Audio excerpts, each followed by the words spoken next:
Philadelphia this past Friday, you actually ended up going back into the right back position. I know you found success there last year, so what was that, making that quick transition on the fly? Yeah, I didn't think you'd ask about that. Listen, I think ultimately we've got a group of guys here this year who wanna win, who wanna do what it takes for the group. And that sometimes involves playing on a position, being on the bench, wherever you're needed. We've got a squad full of guys now who can play in different spots, and on the day, sometimes you need to play out of position a little bit, and you've got to be dialed in training all week. We're all in a lot of the same meetings, so we know what it takes to fill in these positions. So I think it's just credit to our group and to our staff and how we prepare ourselves for when situations like that come up. And obviously you guys have found success over the last couple of games, so how excited are you to just get back home this week? Yeah, I think anytime you play at home, success or not, it's a treat, right? I mean, we've all been to our stadium, we've all seen what it's like, you know. I think the game against Portland when we scored that third goal was as loud as I've ever heard the place. And it's just those are why you play, those are why you compete, why we're out here every day giving everything for moments like that. So we'll get back in front of our fans. We've got another 3 points in our pocket, but we're not satisfied. We've been here before the beginning of last year with a decent start, and we're humble, we're grounded. We know that we've got a lot of work to do. We've still got a lot of good teams to play. And I think San Jose is one of those teams. You talked about being in the meetings and kind of knowing what needs to happen at right back, but how much have you been really working on right back, you know, during training this past few weeks, if at all? Yeah, none these past few weeks. More this week because we don't have any other right backs out there. But you know, I take pride in watching a lot of games around the league. I know quite a few players. I've played against David Accam a lot of times. I know what his strengths are. I know most of the players in this league. I've been around a long time, and like I said, after I'm done at our stadium on a Saturday, the benefit of playing in the East Coast time zone is that you get to go home and watch all the other games and see different guys, so you know what to expect. And obviously, I'm not the quickest or strongest guy. I'm not here for that, but I can play intellectually and use my head and get in the right position and make some good plays, and was able to help our team win, so that's what's most important. After the first 3 weeks of the season, everyone thought the sky was falling. Now you win 3 in a row. With the younger guys, you said you understand you got to stay grounded, but for the Chris Muellers and Pinos and some of those guys, do you have to make sure they don't get too high? Yeah, I think it's done in training naturally through actions. You know, we're out here competing every day. We've got a squad of guys now. Everybody wants to play. Everyone's fighting for minutes, and so I think it naturally kind of takes care of itself. But there are also meetings where it's verbally communicated to the group that you know, we're here to keep doing this and to enjoy winning games, but to also understand that, you know, one win doesn't do anything, or a few wins in a row.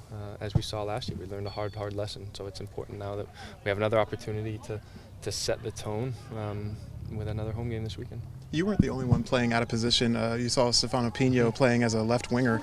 Just how versatile are the players on this team that they're able to just kind of step in and slot in and play all over the pitch?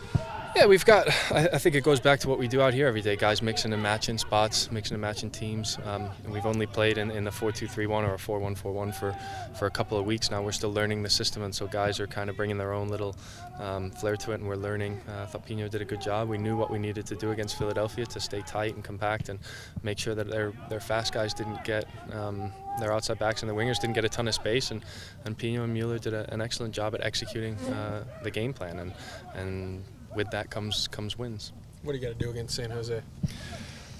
I think the same thing we've been doing. Don't beat ourselves.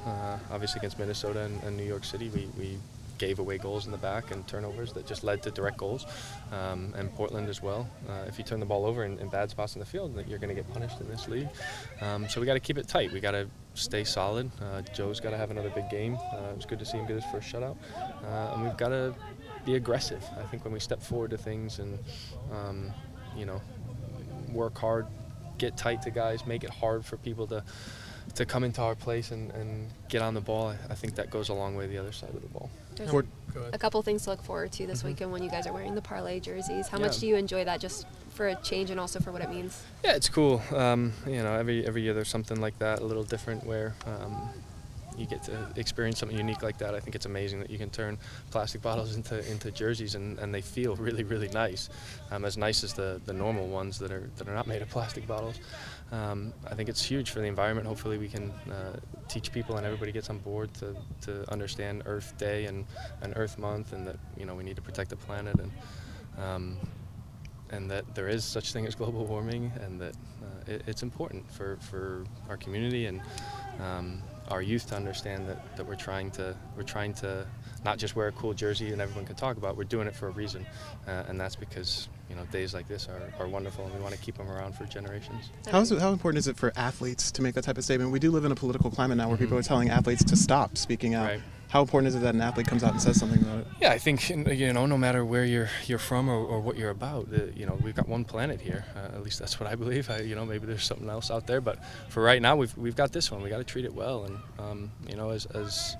as adults, I think we've oftentimes let the younger generations down in terms of that kind of stuff.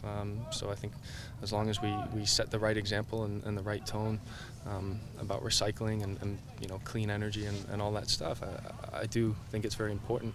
The athletes part is interesting. I think you're seeing more athletes buck the trend.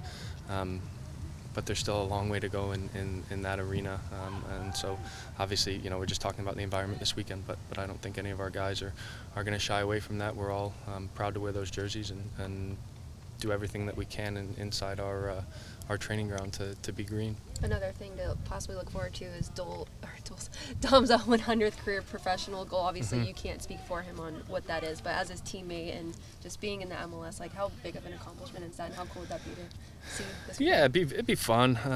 I think it's no coincidence that our form has turned as he's come on the field. He brings energy, he brings quality, he brings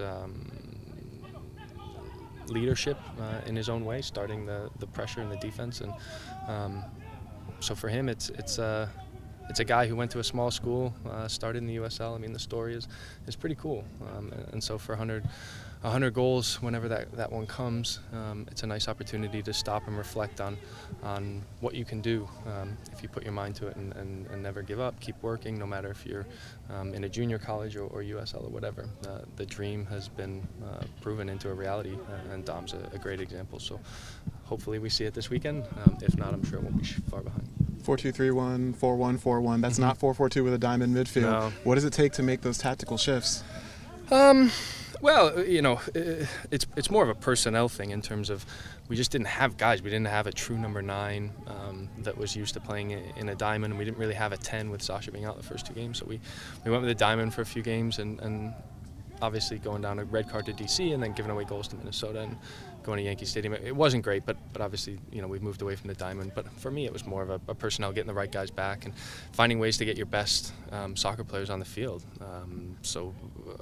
I don't know exactly what the shape will look like, but we want to get as many good, fit, informed guys on the field as possible, and we'll put the best shape out there that allows us to do that. Do one last question with Lucas. Okay. So RJ goes down, you move over right back. Yep. Christian Higuita comes in, a guy that's come from, just making his second appearance of the season. Coming from a place of uncertainty with him right now. Yeah. How did you see him, perform, and how has he been this past couple weeks in training? Yeah, Christian's an interesting one, right? He's always got the quality and the ability to do what he did on Friday night against Philadelphia, to come in, change the game, run the show, not give away a ball. He came in with an injury. He came in a little out of shape, and so he missed a preseason, and we weren't able to use him when we really needed him in those early games. And so now you're seeing he's fit, he's sharp, he's in a really good way. So the challenge is now to keep him at that level. He seems different to me this year. He seems more focused, more engaged, more ready, a little more mature. I think sometimes we forget how young he is and inexperienced, and we continue to support him and help him grow because we know what he's capable. I think everybody saw it on Friday night. He changed the game, and so we've got to make sure that it's that level that we get from him every game, and not the the old Christian, if you will. On that, Sure. how do you take the guy and the tenacity that gets the yellows and at times reds, but also still keep that makes him him. Yeah, I think that's what we've been showing on video. I don't know, if you remember the first minute against New York City, he went in for a pretty hard tackle that could have resulted in a play where, you've seen those given as red cards, and we just can't afford that. And he understands that, but implementing that into not doing it like he did in Philly, just takes time, takes experience, takes games. We were all young once, made mistakes, and so he's gone through that now, and now we need consistency from him, and he's been fantastic in training. I'm sure he's gotten a lot of rave reviews for his performance, so let's keep it going. When he plays like he did on Friday night, he's up there with the best of them, with the Ozzie Alonsos, the Bradleys, these types of players. He's that good, but it's the consistency that we need to start to see.